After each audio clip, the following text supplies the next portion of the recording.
Assalamu alaikum. This is Zara Shafiq, and you're watching G Sports T20 World Cup Special 2026. So the final of this T20 World Cup will be played tomorrow. It's India versus New Zealand, and both the team captain are so optimistic about winning the game as well. But however, New Zealand has troubled India in the previous ICC tournament. Also, the Ahmedabad, the ground is becoming famous as an unlucky venue for India, where South Africa has recently defeated them. So the question is, will India be able to break the jinx this time? Because जब भी India के match की बात हो रही होती है तो कंट्रोवर्सीज भी साथ साथ होती हैं। फिर इंडिया टीम हम ये देख रहे हैं कि वहम में भी मुब्तला हो गई है। बहुत सारी प्रेडिक्शंस भी की जा रही हैं, न सिर्फ वेस्ट इंडीज़ वाला मैच बल्कि इंग्लैंड वाला मैच भी काफ़ी ज़्यादा कंट्रोवर्शियल हो गया है। मिचेल सैटनर से भी कुछ तंजिया किस्म के सवालात हुए हैं जो कि जाहिर है भारतीय सहाफ़ियों की जानिब से किए गए हैं। मिचेल सैटनर ने भी उस पर काफ़ी तंजिया जवाब दिया है। उधर सूर्या कुमार यादव भी काफ़ी ज़्यादा ऑप्टिमिस्टिक नज़र आ रही हैं इस मैच को जीतने के लिए। तो क्या होने वाला है कल के इस अहम तरीन मैच में? क्या इंडिया एक और ICC इवेंट जीतने वाला है? इस पर भी हम बात करेंगे, लेकिन अभी मुझे ब्रेक के लिए कहा जा रहा है। ब्रेक के बाद जब वापस आएंगे तो हमारे साथ हमारे पैनलिस्ट भी होंगे। So stay tune with us.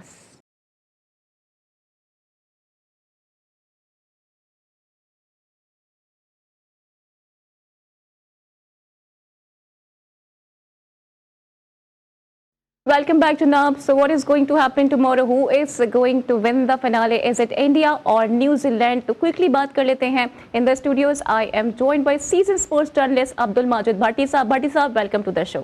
Thank you. And I'm also joined by fierce cricket analyst Qamar Raza Iffy. Iffy, welcome to the show. और गुफ्तगू का आगाज मैं आपसे ही कर लेती हूँ कि क्या वजह है थी कि भारत जीत रहा है, बड़ी स्ट्रॉन्ग टीम है, लेकिन मिचेल सैटनर की एक पिक्चर बड़ी वायरल हो रही है, उसमें वो पिच की पिक्चर्स लेते हुए नजर आ रहे हैं। Back in the past PAT Cummins ने भी यही किया था और भारत को शिकस्त दी थी। ऑल्दो इंडिया क्लेम कर रहा है कि AI जनरेटेड पिक्चर है। नहीं, अगर पिक्चर ले भी रहे हैं तो क्या हो गया? पैट कमिंस ने तो 50 ओवर के वर्ल्ड कप में ली थी। अहमदाबाद का ये जो नरेंद्र मोदी स्टेडियम है, यकीनन इंडिया की टीम के लिए अब तक तो सुहाना ख्वाब साबित नहीं हुआ और डरावना ख्वाब ही लगा उनके लिए। मगर ये कि आज मैंने देखा था कि कुछ लोग पुरानी चीजें निकाल के लाए कि संडे के दिन इंडिया कभी जीता ही नहीं है ICC का कोई टाइटल। 83 वाला बता रहे हैं सैटरडे को हुआ था, 2007 वाला भी जो है वो मंडे को खेला गया था, फिर उसके बाद 2021 वाला जो WTC का फाइनल था वो भी मंडे को चला गया था क्योंकि एक रिजर्व डे था उसके अंदर। तो संडे इस मरतबा यकीनन सूर्या कुमार यादव ने जो आज मीडिया से बात करी उससे देख के तो ये लग रहा है कि 9 में से 8 मैचेस वो जीते हैं। अब 90 मैचेस के तकरीबन 8 में से 7 जीते हैं, 90 मैचेस के लिए जा रहे हैं। फाइनल की फेवरेट टीम सेकंड समझी जा रही थी, यानी कि साउथ अफ्रीका के बाद जो दूसरी टीम थी। सेंटर अब तस्वीरें खींचे हैं, भले चड्डी पहन के घूमे वहां पर, अब उन्होंने फाइनल खेलना है। अपसेट मैं कहूंगा अगर न्यूजीलैंड कुछ कर जाएगा, वरना इंडिया ये मैच जीता हुआ।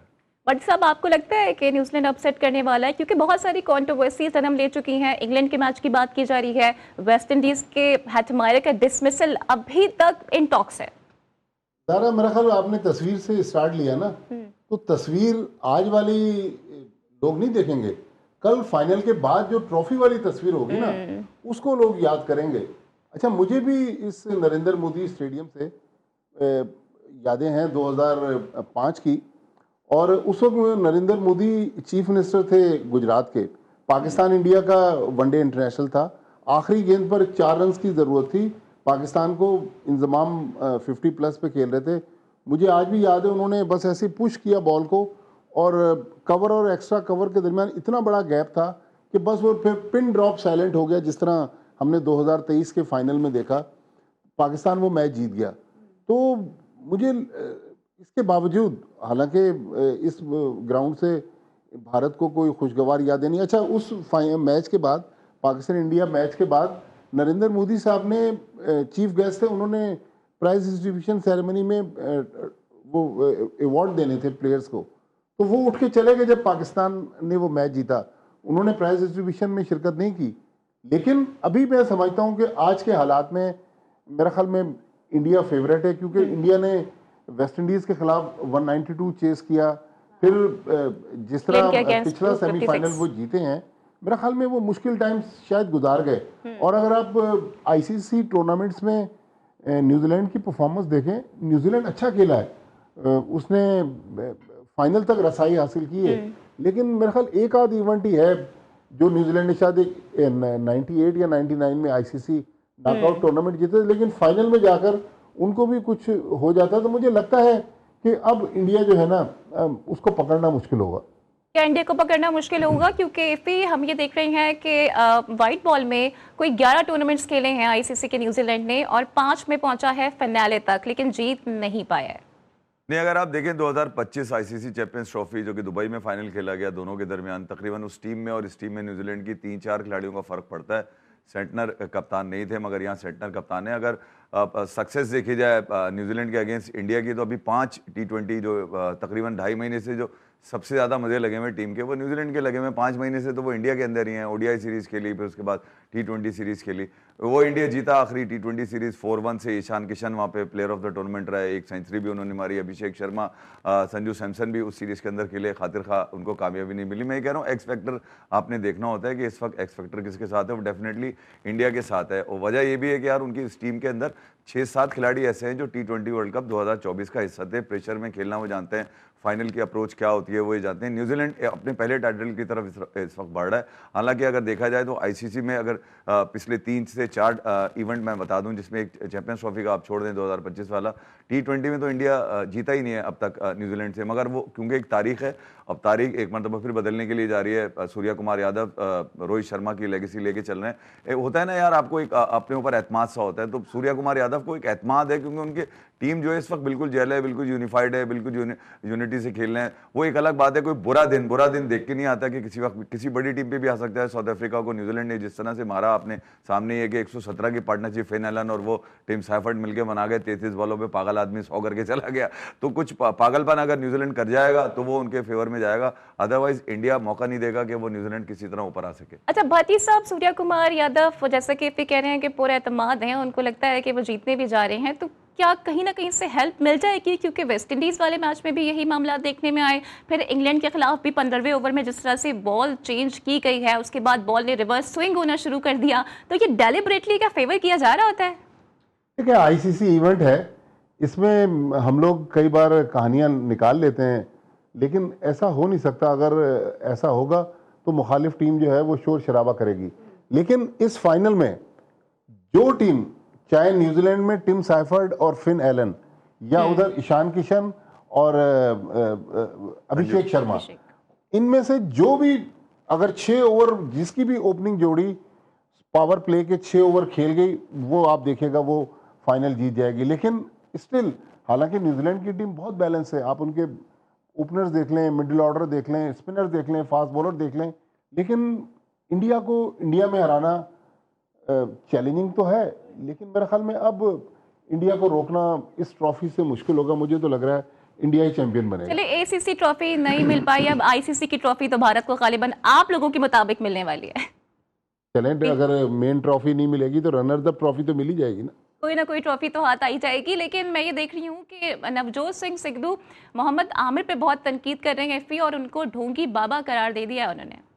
हाँ, आमिर क्रिकेट से हटके कुछ बातें कर रहे हैं ना। आप क्रिकेट के ऊपर रहेंगे, आप अभिषेक शर्मा का आपने बताया कि यार वो इस मिजाज का खिलाड़ी है, स्लॉक करता है, आप यहाँ फील्ड ले लें वो आउट हो जाएगा। समझ में आया कि अभिषेक शर्मा ने प्रूव भी किया कि यार आमिर तुम कहीं ना कहीं ठीक कह रहे हो। मगर अगर जिद इस बात की है कि यार अगर टीम, मैं आज कह रहा हूँ कि हार जाएगी, आज जीत गई तो मैं कल कह रहा हूँ कल हार जाएगी, कल जीत गई तो मैं परसों कह रहा हूँ सेमीफाइनल और फाइनल में कहा जा रहा है। तो सेमीफाइनल तक तो इंडिया हार रही थी उनकी, अब वो फाइनल कह रहे हैं कि इंडिया फाइनल नहीं जीतेगी। तो मैं ये कह रहा हूँ कुछ चीज़ें वो टीआरपी के लिए जरूर ले रहे हैं जो कि नहीं लेनी चाहिए। सिद्धू ने मैं कहा ढोंगी बाबा कहा था, बिल्कुल ठीक है। बाबा तो ताबिश हाशमी उनको बना ही चुके थे, ढोंगी जो है वो नवजोत सिंह सिद्धू ने रख दिया पहले से नाम उनका, तो इसमें कोई बुरी बात नहीं। आमिर को चाहिए कि क्रिकेट के ऊपर बात करें, वो क्रिकेटर हैं, पाकिस्तान के लिए तीनों फॉर्मेट में। उन्होंने क्रिकेट पे बात की है, मोहम्मद कैफ के हवाले से बात की है कि वो सौरव गंगुली के आशीर्वाद की वजह से और सिर्फ अपनी फील्डिंग की वजह से इंडियन टीम में खेले हैं। नहीं तो अगर देखा जाए तो आमिर का जो कैरियर कमबैक है वो तो सेठी साहब के आशीर्वाद से हुआ है ना। अगर मैं यूं अगर देखा जाए तो आमिर की तो वापसी मुमकिन ही नहीं थी। एक हमारे बड़े मशहूर कमेंटेटर हैं और वो उन्होंने मेरे ही चैनल पे, मेरे ही शो के ऊपर कहा था कि अगर मोहम्मद आमिर वापस आ गया क्रिकेट में तो मैं क्रिकेट पे कमेंट्री करना छोड़ दूंगा। मगर वो आज कमेंट्री छोड़ने को तैयार ही नहीं है, तो डोमेस्टिक भी करने को तैयार है। तो कोई बात नहीं यार, आमिर को कम से कम बोलते हुए सोच लेना चाहिए कि यार वो एक तो टीआरपी दे क्यों रहा है, समझता है कि यार मोहम्मद कैफ इस कैलिबर का प्लेयर ही नहीं है, तो उस पर बात करने की जरूरत क्या है। जबान दराजी हो गई ना, अरे तो बेकार में आप मोहम्मद कैफ को ऊपर बनाने की कोशिश कर रहे हैं। तो क्रिकेट पे मैं ये कह रहा हूँ, क्रिकेटर का काम है क्रिकेट पे बात करना। इधर उधर की बातें जो है ना वो तो क्रिकेट फैन करते हुए नजर आ रहे होते हैं, वो उनका काम है, उनको रहने दिया जाए। अच्छा भट्टी साहब, आपको भी ये लगता है ना कि बड़े इसी बॉल ले डूबते हैं? सॉरी बड़े बॉल ले डूबते हैं, आमिर के साथ भी यही हुआ? नहीं देखें, मैं तो आमिर को सपोर्ट इसलिए करूंगा कि आमिर एटलीस्ट इंडिया के खिलाफ बात तो कर रहा है। अब नवजोत सिंह सिद्धू इंतहाई अदब के साथ बड़े क्रिकेटर हैं और अच्छी बातें करते हैं, उनमें मुझे बायसनेस नज़र नहीं आती। लेकिन इंडिया में सुनील गावस्कर जैसा बंदा भी तो बाइस होकर बातें कर रहा है, हाशिया बोगले बाइस कर रहे हैं, बाइस बातें कर रहे हैं, और जहाँ तक विक्रांत गुप्ता ने तो सारी रेड लाइन ज़बूर कर ली ना। तो वो जिस तरह इफ़ी कह रहे हैं कि टीआरपी के लिए सारा कुछ हो रहा है, तो मोहम्मद आमिर भी बोल रहे हैं, तो अपने मुल्क में भी तो ज़रा अपने दाएं बाएं भी तो नवजोत सिद्धू देख लें कि भाई उनके लोग क्या पाकिस्तान के बारे में बात कर रहे हैं। आज अगर पाकिस्तान पे थोड़ा सा बुरा वक्त आया हुआ, और हमारी क्रिकेट ज़ाहिर है अब इस वक्त उस स्टैंडर्ड की नहीं है जहाँ इंडियन क्रिकेट है, लेकिन नवजोत सिंह सिद्धू जिस ज़माने में खेलते थे उस ज़माने में तो पाकिस्तान इंडिया से हारता ही नहीं था। लेकिन आज अगर पाकिस्तान के ऊपर थोड़ा सा बुरा वक्त आया है तो इंडिया के मैं फॉर्मर क्रिकेटर्स को, उनके जर्नलिस्टों को, उनके एक्सपर्ट्स को जब सुनता हूं तो मेरे ख्याल में इस लिहाज से आमिर मुझे अच्छा लग रहा है कि चलें कहीं तो किसी ने हिम्मत दिखाई कि वो इंडियन की आंखों में आंखें डाल के बातें कर रहे हैं। वरना हमारे तो यहाँ बड़े बड़े क्रिकेटर्स जो हैं, बड़े बड़े नाम, ग्रेट पाकिस्तान हिस्ट्री के, वो इंडिया के बारे में इस तरह खुल के बात नहीं कर रहे। अच्छा, if we coming back to Indian team, क्योंकि मैं देखती हूँ कि बॉलिंग साइड पे बड़ी तनकीद हो रही है। वीरेंद्र सहवाग ने भी कहा है कि जो इंडिया का बॉलिंग यूनिट है वो काफ़ी अंडर परफॉर्म कर रहा है, और इसका मुशाहिदा भी हमने किया। इंडिया ने एक जानिब 256 रन बना लिए, लेकिन महज 7 रन से वो मैच जीते हैं इंग्लैंड से। इंग्लैंड मुंह को ले आया था मैच, उनके बिल्कुल ठीक कह रही हैं। एक वरुण चक्रवर्ती है, उसके लिए आज सूर्य कुमार से जब बात हुई उन्होंने कहा कि वरुण चक्रवर्ती को क्या ड्रॉप किया जाएगा फाइनल में। उन्होंने बोला कि यार नंबर 1 बॉलर है, और ठीक है वरुण चक्रवर्ती 2 मैचेस में बहुत पिटे हैं और वो ठीक ठाक पिटे हैं। 50 अब तो 61 रन दिए इन्होंने 4 ओवर के अंदर। एक विकेट भी जरूर लिया था, मगर यार वो विकेट अहम नहीं होता। आप बॉलर खासतौर पे इस टाइप के जो बॉलर्स होते हैं ना, वो कोई ना कोई अपॉर्चुनिटी क्रिएट करते हैं बड़े मैचेस के अंदर। तो वरुण चक्रवर्ती खैर वो उस तरह से बॉलिंग तो करते हुए नहीं आए, मगर ये कि अगर देखा जाए तो हर्षदीप जबरदस्त बॉलिंग कर रहे हैं। बुमराह का आपने बताया वो खुद बड़े जबरदस्त बॉलर हैं। तो एक दो बॉलर तो कहीं ना कहीं पिट रहे होते हैं। उस्मान तारिक की हमने कितनी टीआरपी ली, उस्मान तारिक मेन मैचेस में पिट गए। तो बॉलर को एक दिन तो बुरा आता ही हो, फिर ये T20 फॉर्मेट जो है ये तो इतना जालिम है, ये तो होते ही बैटिंग के लिए है यार। ये बॉलर का तो बेचारे का है ही नहीं इसके अंदर कुछ भी। वो बचा के कितनी वाइड्स करी हैं अर्शदीप ने पिछले सेमीफाइनल के अंदर, कि वो किसी तरह कोई एक डॉट बॉल निकालने में कामयाब हो जाए, क्योंकि 15-16 का एवरेज था वो, और बॉल ऐसी आ रही थी बैट के ऊपर।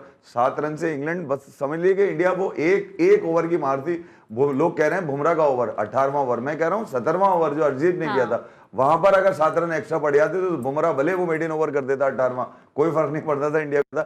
बैटिंग फ्रेंडली विकेट थी, बिल्कुल ही सीधा बॉल आ रहा था यार। इंग्लैंड हार गया, बड़ी हैरत है, क्योंकि ये तो चेज होने वाले थे, मगर इंग्लैंड ने जो नीचे से तकरीबन 4 विकेटें गिरने के बाद जो चेज, विल जैक और उसने जो इनिंग खेली है साथ में टॉम जेकब बीतल ने, वो बड़ी जबरदस्त इनिंग थी। वहीं से मोमेंटम बना था गेम का, जहां पर इंग्लैंड को ये लगा था कि यार वो चेस कर सकते हैं।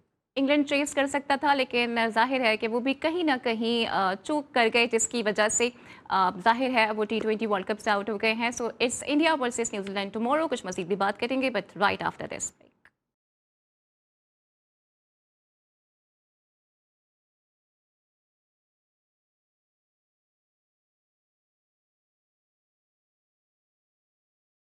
Welcome back to NAM. So both the teams, India and New Zealand, look calm and also did a presser. तो क्विकली इफ़ी मुझे बताइएगा कि इंडिया की प्लेइंग 11 को कल आप कैसे देख रहे हैं? क्या अभिषेक शर्मा की जगह आपको नजर आ रही है, और डू यू थिंक कि उन्हें ड्रॉप किया जा सकता है? देखिए, मैंने आपको बताया था कि वरुण चक्रवर्ती के लिए जब सूर्या कुमार यादव से पूछा गया कि यार वो अच्छा फॉर्म में नहीं है और ये है वो है, तो उन्होंने कहा कि भैया नंबर 1 बॉलर है दुनिया का वो, और कोई एक मैच अगर बुरा चला जाए तो आप ऐसा होता नहीं कि बड़े मैच में उसको बिठा दें। तो यही अभिषेक शर्मा का है, नंबर 1 बैट्समैन है वो। और जब नंबर 1 बैट्समैन होता है ना, हालांकि मैं आपको एक बड़ा फैक्ट बताऊं कि इस T20 वर्ल्ड कप में 15 विकेटें इंडिया की जो है वो तकरीबन ऑफ स्पिनर लेके जा चुके हैं, और ये ऑफ स्पिनर और लेफ्ट आर्म स्पिनर 15 विकेटें उनकी जा चुकी हैं। यही सवाल सूर्या कुमार यादव से हुआ था, 120 के स्ट्राइक रेट पे आपकी 15 विकेटें गई, तो उन्होंने बोला यार कोई बात नहीं, हम ये वाली चीज़ें सोचते भी नहीं है। और जब आप पूरे ही टूर्नामेंट में अपने विनिंग कॉम्बिनेशन को लेके चल रहे हैं तो तब्दीली बनती नहीं है। जबकि अब देखा जाए तो अभिषेक शर्मा इस पूरे T20 वर्ल्ड कप में एक ही तो 50 आया है उनका। बाकी अगर जो एक्स फैक्टर है वो संजू सैमसन है। आप अगर अभिषेक शर्मा को हटाकर अब पूरी प्लेइंग 11 देखते हैं तो पूरे तो उनके आउट भी नहीं होते। वो नीचे तक जाते हैं, अक्षर पटेल पे जाके फंस जाते हैं। बहुत कम ऐसा होता है कि यार पूरे वरुण चक्रवर्ती की, अर्शदीप की किसी के अंदर बारी है। तो एक बड़ी टीम टोटल करने की अहलियत रखती है टीम इंडिया। एक दो अगर प्लेयर्स जो परफॉर्म ना भी कर रहे हो तो वो भी पॉजिटिव्स में गिने जाते हैं। और भट्टी साहब, आपको लगता है कि Abhishek Sharma, Virat Kohli back in 2024 T20 world cup वाली कोई एक डिफाइनिंग इनिंग्स खेल सकते हैं कल भारत के लिए? देखें, ज़रा विराट कोहली थे। Abhishek Sharma already under pressure है। क्रिकेट है, हो सकता है कल उसका दिन हो, लेकिन मैं समझता हूँ कि बड़े मैचेस में बड़े प्लेयर ही स्कोर करते हैं। जिस तरह संजू सैमसन 2 मैचेस में करते रहे। अभी तक जो सबसे ज़्यादा खामोश इनकी तरफ से बैटिंग में है सूर्या कुमार यादव, उस पर भी बहुत प्रेशर है। हो सकता है एज ए कैप्टन वो लाइफ टाइम इनिंग्स खेल जाएं, जिस तरह विराट कोहली ने मेलबर्न में खेली थी। मेरा ख्याल में मुझे अभिषेक शर्मा पे इसलिए शक है कि यंग है ना, इतना बड़ा क्राउड, 1 लाख क्राउड आपके सामने बैठा हुआ है, एक्सपेक्टेशंस आपसे ज़्यादा होती हैं। तो मेरा ख्याल में या तो सूर्या कुमार यादव स्कोर करेंगे, या फिर मुझे ईशान किशन पे लग रहा है कि जिस तरह उन्होंने पाकिस्तान के खिलाफ इनिंग्स खेली तो कोई एक्सपीरियंस, हालांकि ईशान किशन भी बहुत ज़्यादा एक्सपीरियंस नहीं है, लेकिन अभिषेक शर्मा बहुत अंडर प्रेशर है, वो ज़रा मुश्किल नज़र आता है। अच्छा, लेकिन रमीज राजा इफ़ी, उनको ये लग रहा है कि अगर टिम साइफर्ट को, फिन एलन को भारत में कंट्रोल करना है तो विद देयर बेस्ट, यानी कि बुमराह के साथ, न्यू बॉल के साथ जाना चाहिए। आप अग्री करते हैं? मेरे ख्याल में अगर आप देखेंगे बुमराह को जिस अंदाज से सूर्या कुमार यादव ने इंग्लैंड के खिलाफ इस्तेमाल किया कि उनको मुख्तलिफ फेजेस में 4 ओवर फिकवाए, उनके एक साथ नहीं फिकवाए उनको, और ये उनका कमाल है। अगर आप देखेंगे बुमराह ने शायद एक मैच ऐसा है इस T20 वर्ल्ड कप का जहाँ पर उन्होंने पावर प्ले के अंदर बॉल किया, वरना पावर प्ले में वो बॉल कर भी नहीं रहे। तो जहाँ तक टिम साइफर्ट, फिन एलन का हुआ तो एक दफ़ा चल गया यार, मतलब चल गया तो एक ही दफ़ा चल गया। अगली दफ़ा जब होगा तो उसको उसी हिसाब से डील किया जाएगा। जो सिचुएशन मुझे नज़र आती है टीम इंडिया की, वो बेस्ट आपका कम्बिनेशन है कि आप हार्दिक को भी यूज़ कर सकते हैं, आप शिवम दुबे को भी ऊपर बॉल ले सकते हैं, साथ साथ अर्शदीप है उनके पास बॉलिंग करने के लिए। तो इंडिया के पास बॉलिंग का अगर क्राइटेरिया देखा जाए तो बेस्ट है। मतलब अगर उन दोनों को आउट करने का इशू आता है तो बुमराह पावर प्ले में भी बॉल कर लेंगे। ऐसा नहीं है कि बुमराह पावर प्ले में मना कर दिया गया उनको बॉल कराने के लिए। जो अब तक अहमदाबाद का नजर आया है पिछले 3-4 सालों में, अभी जो भट्टी साहब ने 2005 का बताया था, शायद उस दिन हो सकता है संडे हो जिस दिन पाकिस्तान जीता था, इत्तेफाक उल हक ने चौका मारा था। मगर जो कुछ अहमदाबाद में नजर आया है, आप कह रहे हैं संडे वाले दिन इंडिया जीत जाएगा? नहीं, संडे वाले दिन इंडिया फाइनल कोई नहीं जीता, आईसीसी का फाइनल कोई नहीं जीता। मैं ये बता रहा था, ये भी कुछ लोगों ने स्टेट्स निकाल के रखे। मैं आपको पता है जब बड़ा मैच आ रहा होता है तो लोग चीजें पुरानी भी निकाल के चला रहे होते हैं। अहमदाबाद बॉलिंग को सपोर्ट करता है और कहीं ना कहीं अगर देखा जाए तो इंडिया बॉलिंग में इस वक्त कंफर्म परफेक्ट है। एक अगर कोई तब्दीली बनती भी है इंडिया की, बनती भी है अगर कंडीशन देखकर, तो वो कुलदीप यादव की बनती है, उसके अलावा नहीं बनती। अच्छा भाटी साहब, एक और क्वेश्चन इंडिया के ऊपर, फिर हम कुछ पाकिस्तान क्रिकेट की बात करेंगे। गौतम गंभीर पे डू यू थिंक कि प्रेशर होगा? बिकॉज उनका एक स्टार्ट सामने आया है कि आईपीएल में as a captain Kolkata Knight Rider को जिताया, फिर उसके मेंटोर बने तब जिताया, अब भारतीय टीम के कोच बन गए हैं, क्या अब भी जितवाएंगे भारत को? देखिए, गौतम गंभीर तो जो भी प्लानिंग करेंगे वो रस्से के बाहर करेंगे, बाउंड्री के अंदर तो फिर प्लेयर्स ने करना है। लेकिन मेरे ख्याल में एक तो फिन एलन और टिम साइफर्ट वो बहुत डिसाइसिव रोल प्ले करेंगे। फिर जो बॉलिंग है ना न्यूजीलैंड की, आप देखें उनके अगर फास्ट बॉलर देखें, लॉकी फर्गूसन और मैट हेनरी, दोनों 140 प्लस की स्पीड से बॉलिंग करते हैं। फिर ये मैकॉन की क्या नाम आपने? मखंचू इन्होंने नाम रखा। वो जो एक बीच में सरप्राइज पैकेज आया है, पिछले मैच में जो सेमीफाइनल था, 1 ओवर उन्होंने कराया, 2 आउट कर गए और फिर बाकी 3 ओवर उसको कप्तान ने दिए नहीं। हाँ, उसके बाद हमारी वाली स्ट्रैटेजी जो हम करते थे अबरार के साथ। नीचे देखें, मिचेल सेंटनर जो कप्तान है वो बॉलिंग कर लेते हैं, रचिन रविंद्रा बॉलिंग कर लेते हैं। तो मेरे ख्याल में न्यूजीलैंड की टीम तो एक कंप्लीट टीम है। फील्डिंग आउटस्टैंडिंग फील्डिंग है। अब दिन का बात है, अब हमारे जो बाबा हैं कमर रजा इफ़ी, इन्होंने तो एक थ्योरी भी ले आए इतवार वाली, तो अब देखें। तो लेट्स प्रे। तो पाकिस्तान को आप कह रही हैं कि सेलिब्रेशन के लिए कल तैयार हैं, ईद से पहले तो सेलिब्रेशंस का आगाज कर देते हैं। पाकिस्तान की सेलिब्रेशन हमारे वाले इंडिया के लिए या इंडिया के हारने पे? नहीं नहीं, पाकिस्तान के जो क्रिकेट देखिए फैन है पाकिस्तान पहले तो खुश होता है ना जब कोलकाता में भारत वेस्ट हारता है इंडीज जीत जाए उस पे लगे रहे, फिर उसके बाद सेमीफाइनल में इंग्लैंड जीत जाए वानखेड़े में अच्छा, हम उस पे लगे दूसरों की रहे। हार पे जीत में खुश हो रहे हैं, हार खुद पे कुछ खुश नहीं हो। करना। क्योंकि हम तो पहले ही निकल चुके हैं ना, अब हम ये चाहेंगे कि वो भी जरा निकल वो जाए। जरा ऑन ए लाइटर मूड एक छोटा सा वाकया सुना दूं कि कोई बहुत ही अमीर आदमी था, उसके एक छोटे से मुलाजिम ने उसकी बेटी का रिश्ता मांगा, तो उसको बहुत गुस्सा आया। उसने अपने मुलाजमीन से कहा कि यार इसको ज़रा इसकी खातिर तवाज़ो करो, इसकी हिम्मत कैसे हुई कि मेरी बेटी का रिश्ता मांगा। तो गए, उन्होंने मार के उसको लहूलुहान कर दिया। वो बेचारा गरीब आदमी जब कपड़े झाड़ कर खड़ा हुआ तो उसने कहा कि फिर मैं क्या इनकार ही समझूं। तो अब हमारे तो तरफ से तो सारे ही इनकार हैं, लेकिन अब हम दूसरों की तरफ देख रहे हैं कि भाई वो जीत जाए वो हार जाए। भाई हमें खुद कुछ अच्छा करना भाटी चाहिए। साहब, आपकी ना इस बात से मुझे कुछ याद आ गया, वो है मोहम्मद रिजवान जो कि इनकार नहीं कर रहे हैं और पता नहीं उन्हें क्या हो गया है, बहुत ज़्यादा वोकल हो गए हैं। और कल तो उन्होंने मेरे ख्याल से इंतहा कर दी, उन्होंने कहा कि पाकिस्तान टीम जो हारी है ना वो रन रेट की वजह से हारी है। प्लेयर से तो ज़बरदस्त कमाल खेला है भट्टी साहब। देखें, अभी रिजवान काफ़ी दिन आराम करने के बाद आए। प्रेशर तो तब होता है, यही बात अगर आप शाहीन शाह अफरीदी से पूछ लें, सलमान अली आगा से पूछ लें, जो लोग टीम का हिस्सा थे, तो बाहर बैठ के सारी चीज़ें अच्छी लगती हैं। लेकिन कल पाकिस्तान टीम भी ढाका के लिए उड़ान भर रही है, बुध को पहला मैच है। तो देखें कि पाकिस्तान वाले अभी तक तो ये समझ रहे हैं कि हम 6 अनकैप प्लेयर भेज रहे हैं, अल्लाह करे कि इनमें 2-3 लड़कों को मौका मिले और वो लड़के आपस में ये तय करके आए हों कि भाई इस बार हमने अपने आप को मनवाना है। देखिए, हम बार बार बात करते हैं कि बाबर आजम को मुसलसल मौका मिल रहा है, फलां को मौका मिल रहा है, फलां को मौका मिल रहा है। जब नए लड़कों को चांस मिलता है वो अपनी जगह सीमेंट नहीं करते ना, तो फिर जाहिर है फिर सिलेक्शन कमेटी पुराने प्लेयर्स की तरफ देखती है।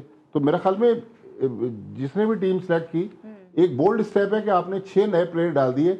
लेकिन सवाल ये कि कहीं ये 6 प्लेयर घूम फिर के जॉय राइड करके ना आ जाएं, इनको मौका मिले ताकि पाकिस्तान की क्रिकेट तो आगे बढ़े। लेकिन रिजवान रन रेट कैसे आप कह सकते हैं, रन रेट भी एक फैक्टर था, लेकिन आपने वो नौबत क्यों आई जब एक वक्त में साहबजादा फरहान और फखर जमान जब खेल रहे थे तो क्या जबरदस्त 176 पाकिस्तान पे टीम एक लग रहा आउट था कि 250-260 रन बना देगी, लेकिन फिर उन्होंने पाकिस्तान को रिस्ट्रिक्ट किया।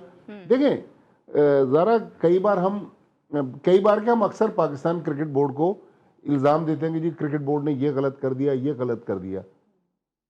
फखर जमान एक मैच खेलकर अनफिट हो गए। अब प्लेयर्स की भी तो जिम्मेदारी है ना कि अपनी फिटनेस पे काम करें। मेरे ख्याल में विराट कोहली ने जो मयार इंडियन टीम में लेकर आया फिटनेस का, पाकिस्तान क्रिकेट को अगर ऊपर लेके जाना है, चाहे वो शाहीन आफरीदी हों, चाहे सलमान अली आगा हों, चाहे शान मसूद हों या मोहसिन नकवी साहब तो बॉस हैं पीसीबी के, पाकिस्तान टीम की जब तक फिटनेस बेहतर नहीं होगी हम स्ट्रगल करते रहेंगे इंटरनेशनल क्रिकेट में। बिल्कुल, जब तक फिटनेस बेहतर नहीं होगी हम स्ट्रगल करते रहेंगे। लेकिन एफी रिजवान की इस मंतक को आप कैसे देख रहे हैं, क्योंकि वो तो ये भी कह रहे हैं कि मैं भारत के मैचेस भी नहीं देखता हूँ। क्या अहमदाबाद वाली मेमोरीज उन्हें हॉन्ट करती हैं? झूठ बोलते हैं यार वो। मैं तो झूठा बोलता हूँ ऐसे खिलाड़ियों को। उसकी वजह ये है कि यार मेरा रिश्त नहीं लिखा था। अबे भैया 4 साल जो तुमने पाकिस्तान के लिए खेला, वहां पे तुम मेरिट पे भी नहीं खेल रहे थे, तुम ओपनर हो क्या T20 के। 3 साल तो तुमने पूरे जॉय राइड करी है, मजे लिए ना यार। फिर ये कि मैं जो है वो एवरेज से कम तो शुगर है न्यूजीलैंड वाले मैच में बारिश हो गए, वरना वो भी मार देता न्यूजीलैंड तुम्हारे को। जो मैच जीता हुआ था तुम्हारा इंग्लैंड वाला वो तुम हार गए। तो यार कम से कम बोले तो आदमी जरा खुल के बोले ना यार। बात वही है ना कि यार जब आप छुपा के चीजें चल रहे होते हैं तो फिर आप बचा भी रहे होते हैं। आप दोस्त आ रहे हैं सारे तो उनको बचा रहे होंगे। तो ये बयान जो है ना वो किसी बयान की हद तक ही है यार, ऐसा इसमें कुछ है नहीं मोहम्मद रिजवान की इस बात के अंदर। हाँ ये जरूर है कि पाकिस्तान ने जो है बुरा खेला, मैं आप बोलूंगा T20 वर्ल्ड कप में। आपने जो ग्रुप स्टेज के मैचेस खेले, आपने अपने पोटेंशियल पे 3 ही तो टीमें थी जिनको आपने खुल के मारना था, खुल के नहीं मार पाए। यूएसए से आप फंस गए, नबीबिया से आप फंसे हुए, नेदरलैंड से आप फंस के खेले, टॉप टीम मिली, इंडिया से आप हार गए। मुझे कोई परेशानी नहीं थी, आप टॉप टीम से खेल रहे थे, नंबर 1 टीम से खेल रहे थे। अगर आप बड़ी शिकस्त भी मिलती तो मैं उस पर कोई राय नहीं रखता आपने कि चलो यार आप बड़ी टीम से खेल लेते। मगर उसके बाद जो आपको सुपर 8 में मौका लगा कि यार आप जो है न्यूजीलैंड वाले मैच के बाद आपको श्रीलंका, जहां पर आपको एक जबरदस्त पार्टनरशिप मिल गई यार। 100 इतनी रन मारे किसी ने अभी तक टॉप ऑर्डर के अंदर इस T20 वर्ल्ड कप में, जितने वो दोनों मार के अकेले चले गए। उसके बाद आप बिल्कुल ही फारिग हो गए ना, नीचे आपके रन ही नहीं आए। 4 ओवर के अंदर आपने किया क्या, 25-26-32 रन आपने टोटल किए यार। तो जहां पर आपकी बैटिंग का मयार ये हो, आप उस दिन बाबर को बिठा दिया था, वो भी होता तो वो क्या कर लेता? वो उससे पहले जो 7 मैचेस खेले 90 रन बनाया, उसमें 15 रन फी मैच के हिसाब से, उसमें क्या कर लिया उसने? तो ये कहा जाए कि यार पाकिस्तान जो है वो पूरी कोशिश करी थी, कोई कोशिश नहीं करी, कोई रन रेट का इशू नहीं था। आप टूर्नामेंट में इन हुए थे, बिल्कुल ही हल्के इन हुए थे, आपने बिल्कुल ही हल्के मैचेस खेले। आप जिस अंदाज से ऑस्ट्रेलिया को व्हाइट वॉश करके गए थे, आप ऐसा लग रहा था ऑस्ट्रेलिया ने आपको व्हाइट वॉश किया, आप तो वहां पे डर डर के खेलते हुए नजर आ रहे थे। फिर उसको बचाने के लिए ये रिजवान है और जो पुराने आपके क्रिकेटर ये निकल आते हैं, ये बचा रहे हैं। ये एक दूसरे को बचाने का यही तरीका होता है। एवरेज से तो बाहर हुए हम लोग, और क्या हुआ सर? ये कभी तुम्हारे मुंह से ये नहीं सुना कि 2019 वर्ल्ड कप में सरफराज एवरेज की वजह से बाहर हो गया था टीम लेके? और ये ज़रा जो आपका ये माइक और ये जो कैमरा है ना जी, ये बहुत जालिम चीज़ है। आप जब बैठते हैं और पीसीबी का जो सोशल मीडिया अकाउंट है वो कई मिलियन उसके सब्सक्राइबर हैं, लिहाजा जो भी प्लेयर माइक लगा के कैमरे के सामने बैठता है और गुफ्तगू करता है तो मेरे ख्याल में थोड़ा सा उसको हकायक को सामने रख के बात करनी चाहिए, क्योंकि फिर दुनिया में भी हमारा मजाक उड़ता है ना कि हमारे जो बड़े प्लेयर्स हैं इस तरह की गुफ्तगू करते हैं। सही। अच्छा इफ़ी, आपको क्या लगता है, देखिए हमने रिस्क की तो बात कर ली है, लेकिन अगर रिस्क के साथ बाबर की बात नहीं हो तो फिर इनजस्टिस हो जाता है। लोग वैसे ही कह रहे हैं कि बाबर के साथ इनजस्टिस हो गया। कल तक कहते थे बाबर को बाहर निकालो, आज कहते हैं बाबर को बाहर क्यों निकाला? तो इफ़ी बाबर को बाहर क्यों निकाला? देखिए, जिस फॉर्मेट में बाबर आजम को बाहर किया गया है, इसमें बाबर आजम, इस फॉर्मेट में बाबर आजम को कैद कर दिया जाए, टेस्ट और खासतौर पे आपकी ओडीआई क्रिकेट में। बाकी यार T20 में वो आज से 2 साल पहले भी नहीं था। वो 2022 के बाद रमीज राजा के जाने के बाद उसका बनता ही नहीं था टीम में रहना, क्योंकि उन्हीं को नजर आता था कि बाबर ही क्रिकेट है, क्रिकेट ही बाबर है। अब ना तो बाबर है ना क्रिकेट है, अगर है भी तो पाकिस्तान गिरा हुआ उसके अंदर। आप जिस टीम में डालेंगे ये टीम लेके गिर जाएगा नीचे। मैंने आपको बताया ना, 7 मैचेस में 90 रन है, 15 रन फी एवरेज पर मैच। क्या है उसके अंदर? एक छक्का मारा है इसने, अबे कमाल हो गया। 4 नंबर पे खेल रहा था मैं तो भाई, जब तू टॉप ऑर्डर में खेल रहे थे, जब भी तुम्हारे पास से निकल के कुछ नहीं आ रहा था। दुनिया में आप जब अपने खिलाड़ी को रेट करते हैं ना, तो पहले ये देखते हैं कि पड़ोस में कैसा खेल रहा है, फिर उसके बाद उसके बराबर वाला कैसे खेलता है, उसके बराबर वाले। जब आप मेयार बनाते हैं, ये नहीं आप हीरो जो होता है ना वो दुनिया बनाती है, घर वाले नहीं बनाते हीरो कि घर का हीरो है बस। घर का हीरो करना क्या है भाई? बाहर निकल के खेलना है इसने, बाहर निकल के ये बताया कि हीरोइज्म होता क्या है। आपने हीरोइज्म अगर देखना है तो दुनिया आपको दिखा रही है हीरोइज्म होता क्या है। कि यार 33 बॉलों पे मार दिया साला, कब से खेल रहा है फिर? ये तो इंडिया के खिलाफ सीरीज में नहीं चला, मगर जब चला तो मेन मैच में चला यार। आप तो ना मेन में चल रहे हैं, ना जान छोड़ने को तैयार हैं। कभी आप 4 पे खेल रहे हैं, कभी 3 पे खेल रहे हैं, सारे मजे तुम्हारे लगे हुए। आप मुझे बताइए, इतने मौके साई मजूब हो गए, बाबर आजम, मिले किसी को इतने मौके? सारे मजे इनको मिल गए। वो आदमी जो पूरा आपकी क्रिकेट खेल रहा था, तीनों फॉर्मेट का बेस्ट था, जिसका नाम इफ्तिखार था, वो गायब। कामरान गुलाम वो गायब। अबे जाते किधर है भाई ये लोग? मुझे ये तो बताया, पाकिस्तान ने तकरीबन 40 से ज्यादा क्रिकेटर पिछले 3 सालों में T20 में मुतारिफ करा दिए, वो गए किधर पता ही नहीं। अब्बास आफरीदी हांगकांग क्रिकेट खेलने, अबे क्या तमाशा लगाया हुआ यार तुमने अपनी क्रिकेट के साथ। तो जब आप इन लोगों को इसी तरह आप सर पे बिठा के रखेंगे तो ये आपको आपके साथ ही गिर जाएंगे। लेकिन सही। अच्छा भट्टी साहब, बात हो रही है सिलेक्शन कमेटी की, तो सरफराज की भी एक वीडियो वायरल हो रही है जिसमें वो प्लेयर्स के साथ इंटरेक्शन करते हुए नजर आ रहे हैं, और उस पर कैप्शन ये था कि ये वो शख्स है जो कि फील्ड में बात करता है, चैनल्स पे बात नहीं करता। देखिए, मैंने वो वीडियो देखी नहीं, लेकिन सरफराज तो कल तक अबू धाबी में फंसे हुए थे पाकिस्तान शाइन्स के साथ। वो तो अभी शायद पाकिस्तान पहुंचे नहीं है। लेकिन ये बात ठीक है कि सरफराज अहमद को सिलेक्शन कमेटी में डालकर अच्छा फैसला किया गया है, लेकिन उसका देखें एक दूसरा पहलू भी है। सरफराज, मेरे तो खैर उससे बहुत मरासिम है, लेकिन हर जगह अगर आप सरफराज को लेकर आएंगे तो ये सरफराज के लिए भी मुश्किल होगा। आपको याद हो, मेरा ख्याल से 2019-20 की बात है, मिसबाह उल हक भी हर चीज़ में मिसबाह उल हक।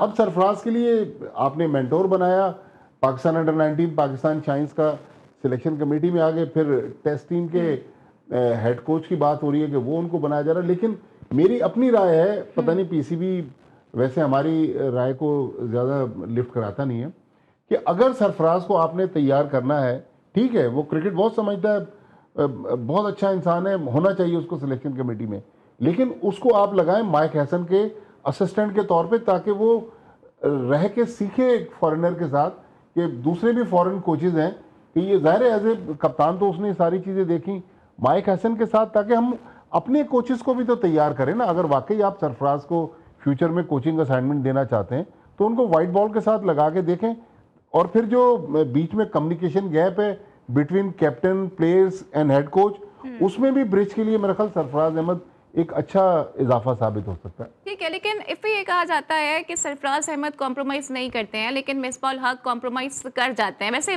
उन्होंने ये भी कहा है कि सिलेक्शन कमेटी का मैं हिस्सा बन गया हूँ, ये मुझे नहीं पता। सरफराज को आपने इस्तेमाल करना है तो इख्तियारात के साथ आप सरफराज को रखें। ऐसा नहीं है कि टीम सेलेक्ट कर दें और उसके बाद सरफराज को आगे कर दे, तुम सेलेक्ट हो, ये वाली जाती ना करें।